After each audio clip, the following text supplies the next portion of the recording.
আসসালামু আলাইকুম সবাইকে, নতুন একটি ভিডিওতে আপনাদের সবাইকে স্বাগতম। আমি আজকে আপনাদের আলু দিয়ে দারুণ একটি নাস্তা তৈরি করে দেখাচ্ছি। আশা করছি আপনাদের অনেক ভালো লাগবে। প্রথমে একটি পাত্রে 2 কাপ পরিমাণ আটা নিয়ে নিচ্ছি। এর মধ্যে লেবুর রস, বেকিং সোডা, বেকিং পাউডার দিয়ে অ্যাক্টিভেট করে নিয়ে এরপর স্বাদ মতো লবণ, চিনি, সয়াবিন তেল দিয়ে মাখিয়ে রাখবো। 10 মিনিট রেস্টে রেখে দেবো। এবার একটি পাত্রে তেল গরম করে নিয়ে এর মধ্যে পেঁয়াজ কুচি, কাঁচামরিচ কুচি দিয়ে দিলাম। এগুলোকে একটু ভালোভাবে ভেজে নিয়ে এর মধ্যে দিয়ে দিচ্ছি ধনিয়ার গুঁড়া, মরিচের গুঁড়া, 2 টেবিল চামচ পরিমাণ টমেটো সস দিয়ে ভালোভাবে এবার মিক্স করে নিয়ে এর মধ্যে দিয়ে দিচ্ছি সিদ্ধ করে রাখা আলু দিয়ে ভালোভাবে মিক্স করে রান্না করব প্রায় 5 মিনিটের জন্য। 5 মিনিট পর আলু সিদ্ধটাকে উঠিয়ে রেখে দিচ্ছি।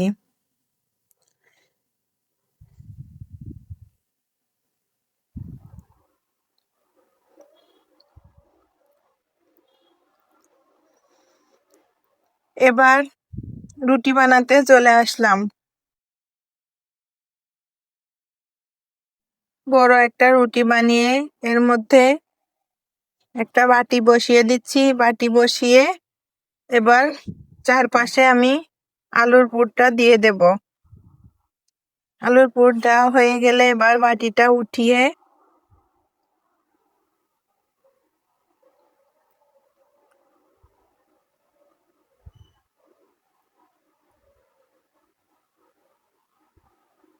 মাঝখানে একটু পানি দিয়ে ছুরির সাহায্যে কেটে নিচ্ছি। 8 ভাগে ভাগ করে নিলাম। ভাগ করে নিয়ে এবার সুন্দর করে ভাজতে চলে আসবো।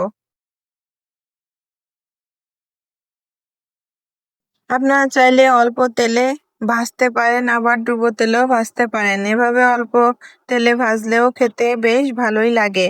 বাচ্চাদের টিফিনে এভাবে নাস্তা বানিয়ে দিলে অনেক খুশি হয়। আজকের মতো এ পর্যন্তই। দেখা হবে অন্য কোনো ভিডিওতে। সে পর্যন্ত ভালো থাকবেন, সুস্থ থাকবেন। আল্লাহ হাফেজ।